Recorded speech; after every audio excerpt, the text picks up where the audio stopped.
My sister said she had 6 months left. I gave her everything. My money. My time. Even my future. Then I found the second phone. I didn't confront her. I just made a call.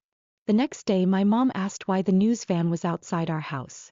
The cake said, "Our Warrior Queen" in gold lettering. It was 3 tiers. With glitter. And a fondant version of Ashley on top, sitting in a hospital bed with a tiara. So, subtle. My cousin snapped a picture of it like it was a wedding cake. People were whispering things like, "She's such an inspiration," and "I don't know how she stays so strong." And Ashley? She was glowing. Absolutely radiant in pale pink and soft curls, blinking back tears like someone had just told her she only had hours left instead of months. Meanwhile, I was standing by the fridge wondering if anyone else remembered she told us 6 months ago that she only had 6 months. But no. Everyone was too busy being inspired. Aunt Julia clutched Ashley's hand and said something about angels. My mom brought out a tray of sugar-free brownies because Ash can't handle sugar anymore. Which is weird because last night I caught her eating a Kit Kat in bed. Ashley saw me watching and winked. I smiled back. Tight.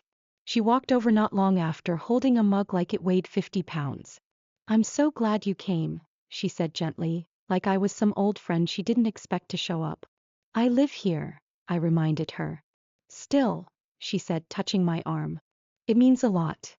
Thought she was good. She'd always been good. Back in middle school, she won an acting award for a 10-minute monologue about a dying kitten. Everyone sobbed. Including the judge. The kitten wasn't real, obviously, but neither was her limp that day. She liked to commit to the role. I remember thinking it was kind of impressive back then. No, not so much. Ashley drifted back to the center of the room where everyone was waiting for her speech. Of course there was a speech. You don't throw a farewell party for your final year without a few words. And Ashley wasn't going to pass up a mic. She took her place near the fireplace where the lighting was soft and perfect, cleared her throat, and launched into a heartfelt thank you about family and strength and learning to find joy even in pain. A few people teared up. I looked at my mom. She was nodding along like a proud stage manager. Then Ashley looked at me. "And to my sister," she said, voice trembling just the right amount. "Thank you for giving up so much for me. I know you don't like attention. But I couldn't have gotten through this without you." Everyone turned to look at me. I smiled. Nodded. Felt like I was going to throw up. Because they didn't know. Not yet. But they would. The moment she finished, the room filled with applause. Someone shouted, "We love you, Ashley." And the whole thing felt like a scene from a made-for-TV movie. I walked into the hallway. Reached into my pocket. Pulled out my phone. I'd already queued it up. I'd rehearsed this moment in my head more times than I'd care to admit. I found my cousin Ryan, one of the few people in the family who actually knows how Bluetooth works, and handed it to him. "Can you play this for everyone?" I said quietly. He blinked. "What is it?" "Just hit play." A second later, the music stopped. The crowd looked around, confused. Ashley turned toward the speaker. "Wait, what's?" And then the video started. Not loud. Not dramatic. Just enough to hush the room. Everyone went still. Ashley's posture shifted slightly. Her smile froze. From where I stood in the hallway, I couldn't see the screen. But I didn't need to. I was watching Ashley. Her lips parted. Then closed. Her eyes darted around the room. Like she was looking for the remote.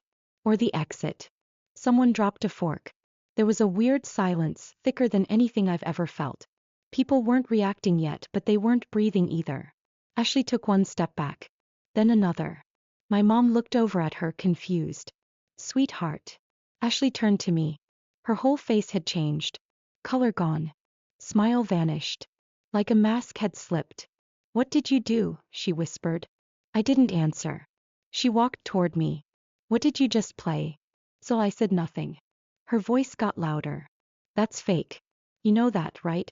It's fake. You're obsessed." A few people turned to look at her. My dad frowned. My aunt muttered something under her breath. Ashley's hands were shaking now. "You edited it," she said. "That's illegal. That's defamation." "I didn't touch it," I said calmly. "Don't lie to me," she snapped. "You've always hated me. You're jealous. You've always been jealous." "You might want to stop talking," I said. That's when she lunged. right for the phone in Ryan's hand. He stepped back instinctively. Whoa, Ash, what? Turn it off, she shouted. Turn it off. But it was too late. Because people were already staring. Whispering. One woman gasped. My uncle looked like he'd swallowed a wasp. And the best part? The video was only halfway done. I watched her freeze. Watched the panic spread from her face to her fingers. Her whole body stiff like she could already feel it slipping away. The sympathy, the adoration, the lie. She didn't know where to look. Everyone was watching now. Except me. I was already headed for the door. And as I reached for the handle, I heard her voice again, soft, desperate. Please, she whispered. Don't do this. But I didn't answer. As I already had. I used to think the worst part was watching her suffer. Now I know it was watching myself disappear while she got standing ovations. Ashley didn't get sick all at once. It started slow, almost elegant. A weird stomach bug that wouldn't go away. Then joint pain. Then fainting spells. All vague enough to seem real but not specific enough to test for. At first I didn't question any of it. Why would I?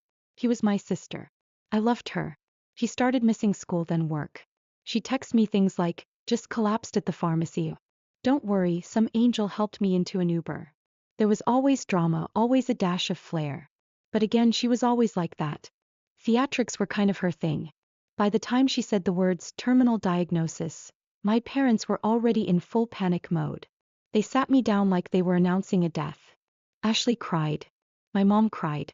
My dad kept repeating, not fair, not her. I didn't cry. Not because I didn't feel anything, but because it didn't feel real.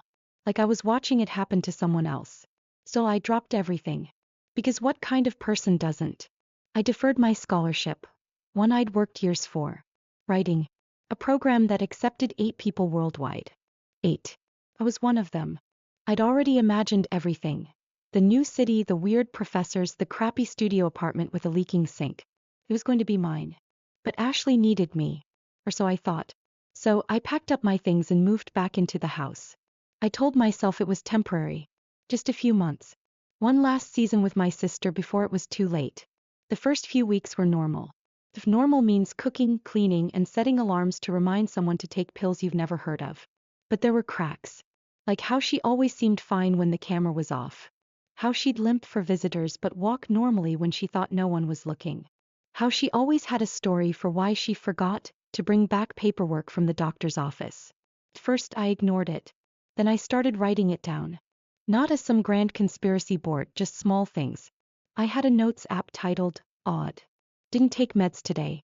Said she felt better without them. Ate fast food in car, then told mom she couldn't digest solids. Told GoFundMe donors she's in stage 3. Told dad she's in stage 2. Tiny things. Maybe explainable. Maybe not. But they piled up. And the more they did, the more invisible I became. Ashley started doing interviews. First a podcast, then a local morning show. She wore headscarves and smiled bravely.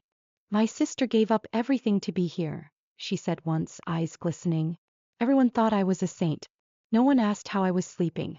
Or if I'd eaten. Or how it felt to watch someone pretend to die while you were losing pieces of your life, one small choice at a time. My parents were too busy coordinating care packages and hanging ribbons on the mailbox. I remember once asking mom if I could take a weekend off to see a friend. She looked at me like I'd said I wanted to abandon Ashley in the woods. Can't you see she's dying? She whispered. Right. Of course. How selfish of me. And maybe I would have kept going. Maybe I would have believed it all the way to the end. If not for the phone. It was just sitting there. On the counter. A second phone. White. Newer model. Not hers. Or so I thought. I picked it up by reflex. Thought maybe someone left it behind. But the lock screen was familiar. Same background. Same name. Ashley. That's when I felt it. That knot in your stomach when something clicks into place, and you really, really wish it hadn't. I opened the mail app. And just stared. It was logged in to Dr. Collins's account. The doctor she quoted in every update. The one who sent medical instructions. The one who'd supposedly said, we're doing everything we can. The sender? Dr. Collins. The recovery email? Ashley's. No aliases. No attempt to hide it. She'd been emailing herself medical updates from a fake account. and then showing them to us like they came from a real doctor. My hands were shaking. I opened the drafts folder. There were rehearsals, notes, phrases she wanted to use in future updates. One draft just said, "Try stage 4 next. People respond more when it sounds urgent." And still I didn't do anything. Not right away, because I couldn't believe it. Or maybe I just didn't want to. Instead, I started paying attention. I checked her phone logs. All the doctor calls came from one number, prepaid. I recognized the voice. It was hers. A different cadence, slightly nasal, but hers. She used to do voices all the time when we were younger. Theater kid. Party trick. At 12, she pretended to be our cousin's mom and got him out of school for a week. At 17, she convinced an entire camp she was British for 3 days. Apparently, that talent found a new use. I dug deeper. She'd set up donation pages, posted TikToks with hashtags like hashtag Terminal Warrior and hashtag Hope in the Darkness. She raised money from strangers. Thousands. And not just for treatment. There were receipts for skincare, a tablet, designer loungewear. She was living off her lie. And I was the unpaid nurse. But here's the thing. Even with all that evidence, seeing it, knowing it, I still didn't expose her. Not yet. I'd sit across from her while she fake coughed into her sleeve and asked me to fetch more chamomile tea. I'd smile when she said she didn't want to die in pain. I'd watch her close her eyes dramatically for photos and say things like, just trying to savor every moment. And I'd wonder, was I the only one seeing this? I was tired. So tired. And I kept thinking, maybe this wasn't cruelty. Maybe it was something else. Something broken. A cry for help. A sickness of a different kind. Then I found the folder on her laptop. Labeled simply, scripts. Not PDFs. Voice recordings. Audio files of her practicing her sick voice. Lines like, "Doctor says this might be my last Thanksgiving. I'm just scared I'll forget what it feels like to be normal. I don't want to die, but I think I'm ready." She even cried on cue. It was flawless. And suddenly I understood. This wasn't something I could reason with. This wasn't stress. Or trauma. Or one lie that got out of hand. This was a full-time performance. And I was done being an extra. So I made a copy. Everything. Emails. Audio. Screenshots. And I made a call. Not to her. Not to my parents. To someone else entirely. And just like that, the final act began. The room was silent. Not just quiet, silent. The kind of silence that only happens when a crowd goes from celebration to confusion to suspicion in under a minute. Ashley wasn't speaking anymore. Not even performing. And that, more than anything, scared me. I watched her from the hallway as the video played on Ryan's phone, mirrored to the TV like it was some kind of family movie night. Except instead of a holiday montage or slideshow of baby pictures, we were watching something very different. It started simple. A screen recording of the email inbox. Dr. Collins's name in the corner. All those updates she'd been showing us. The ones she read aloud in tears. The ones we forwarded to friends and posted on Facebook with captions like, "Please keep Ashley in your thoughts." And then it cut to a close-up of the phone. Ashley's voice, pretending to be Dr. Collins, saying things like, "Her prognosis isn't good, but she's strong. She's a fighter." People started shifting in their seats. My dad sat up straighter. My mom blinked twice, then covered her mouth. Ashley's husband stood frozen, holding the edge of the table like it might disappear. I don't know what they were expecting. But it wasn't this. Then came the audio recordings. Clips of Ashley practicing. Rehearsing. Switching from her regular voice to her sick voice and then into her doctor voice. Nasally, clinical, oddly British at times. One file had her saying, "Try stage 4 next. People respond better when it's urgent." The last clip? Her laughing. "My fans are so sweet," she giggled. "Someone just sent me a hand-knitted blanket.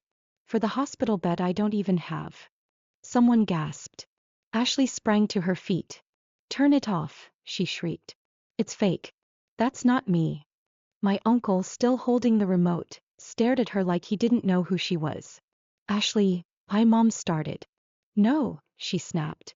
"She edited it. Maren edited it. She's been out to get me for years. She's obsessed with ruining me."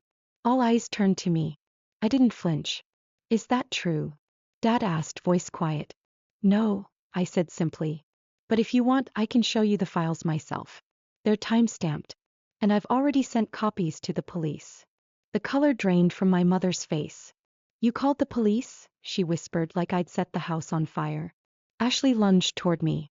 You're a monster. My cousin stepped in. Ashley, don't. She shoved him hard. It was only then that my mom finally said it.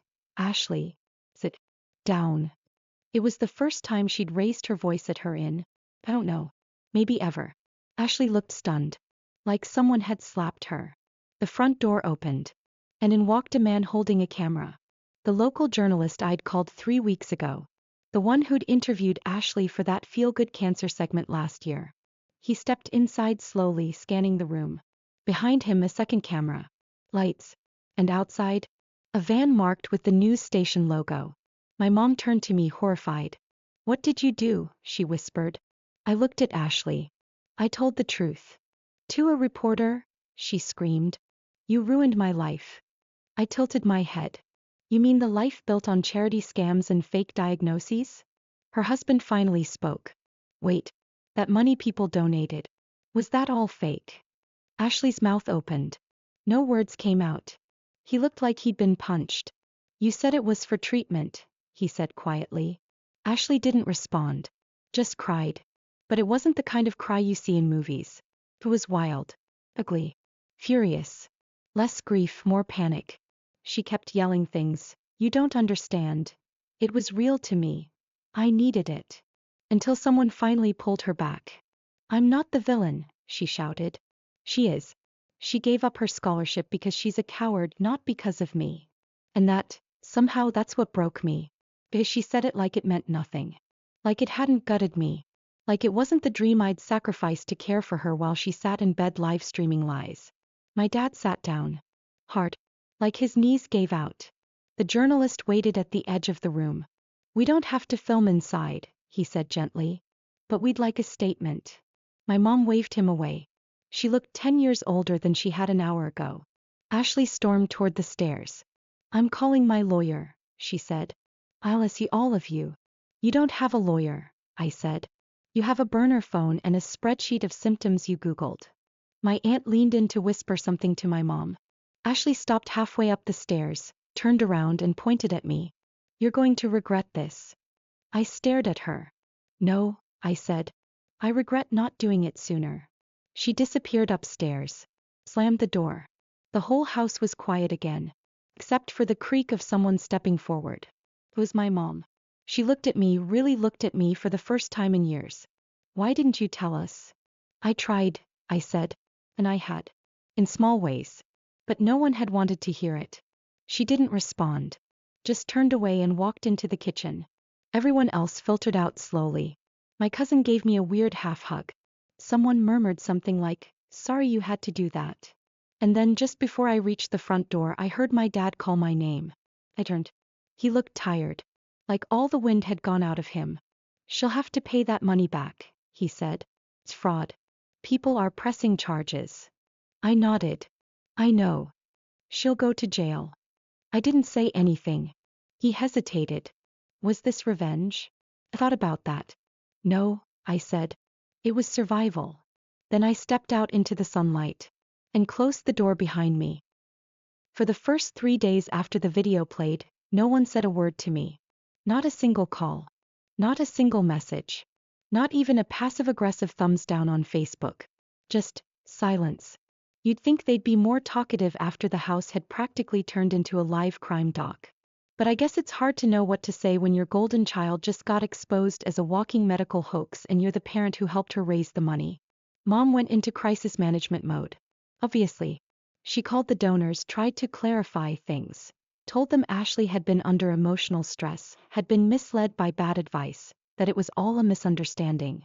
The usual PR nonsense you try when your daughter fakes a terminal illness on local TV. But it didn't work. The news segment aired 2 days later. Footage of Ashley rehearsing her sick voice, switching accents, logging into Dr. Collins's email. The journalist did a side-by-side breakdown. Her followers dropped overnight. People started asking for refunds. Charities that had spotlighted her issued statements. A few even said they were considering legal action. The police? They were involved now. Turns out, when you raise thousands in donations and spend it on concert tickets and skincare while pretending to die, it's not just embarrassing. Fraud. Ashley went into hiding. I mean that literally. She left the house and went to stay with a friend somewhere, away from all the negativity. Apparently, negativity now includes facing consequences for felonies. Her husband filed for separation the same week. He called me once. Said he was sorry. Said he'd believed her too. Said he felt like he'd been living with a stranger. I believed him. You can fake a lot of things, but not that kind of heartbreak. As for my parents, they were furious. But not at Ashley. At me. You didn't have to make it public, Mom said over the phone. We could have handled this quietly. She could have gone to jail, Dad said. She's still your sister. And I'm still your daughter, I said. They didn't have much to say after that. Apparently, loving Ashley meant protecting her. Loving me meant silence. But I didn't cry. I didn't yell. I just sat in my apartment, stared at the screen, and let the emptiness wash over me. I used to dream of this moment. Not the scandal, not the cameras, but the truth. I used to imagine my family apologizing, admitting they'd been wrong, telling me I mattered too, that all the nights I stayed up spoon-feeding Soup and catching her faked fainting spells hadn't been for nothing. Instead, I got a voicemail from my mother that started with, "We're very disappointed in how you handled things." So I did what I had to do. I went to therapy, because I wasn't okay. And pretending to be okay had almost killed me more than her imaginary disease ever could. It turns out there's a name for what Ashley did. Munchausen syndrome. It's real. It's rare. It's terrifying. She wasn't just lying to hurt people. She was addicted to the performance of pain. She needed the attention. Needed the sympathy. Needed to be seen. Me. I was just the closest thing she could use to hold up the illusion. My therapist asked me once, "Why do you think you stayed so long? Why didn't you walk away when the first lie fell apart?" Took me 3 sessions to say it out loud. Because I wanted it to be real, I said. Because if it was real, then all the sacrifices meant something. Then giving up my dream wasn't a waste. Then the pain had a purpose. But it wasn't. And I had to let that go. The story made national news for about 6 minutes. The fallout, however, lasted longer. Ashley eventually agreed to a plea deal. No jail time, but she had to pay restitution, attend mandatory therapy, and do community service. She scrubbed her socials, deleted the donation pages, and vanished from the internet for a while. We haven't spoken since. My parents did try to reach out again. Sort of. My mom sent a text on my birthday that said, "Hope you're well. We think of you." I didn't reply. Because the truth is, I had finally stopped thinking about them. I accepted the scholarship. The same one I'd deferred. Turns out they kept a spot open for me. I'm back to writing again. Not about Ashley. Not about illness. About characters who lie, sure, but also about ones who heal. Who get free. Last week, I spoke on a panel about truth-telling and emotional abuse. A young woman came up afterward and said, "I didn't know what was happening to me until I heard your story. And I felt something shift in me. Not pride. Not satisfaction. Something quieter. Peace. I didn't need Ashley to suffer. I didn't need her to apologize. I didn't need my parents to suddenly become the people I always hoped they'd be. I just needed to stop bleeding for people who never offered me a bandage. So no, I'm not angry anymore. I'm just done. Done living in someone else's performance. Done swallowing my own needs to make someone else the center of the stage. Done being the supporting character in a drama I never agreed to join. Ashley's story is over. It's just getting started. Did I go too far making it public? Or was it the only way to finally be heard? Let me know in the comments. And if you want more stories like this, don't forget to subscribe.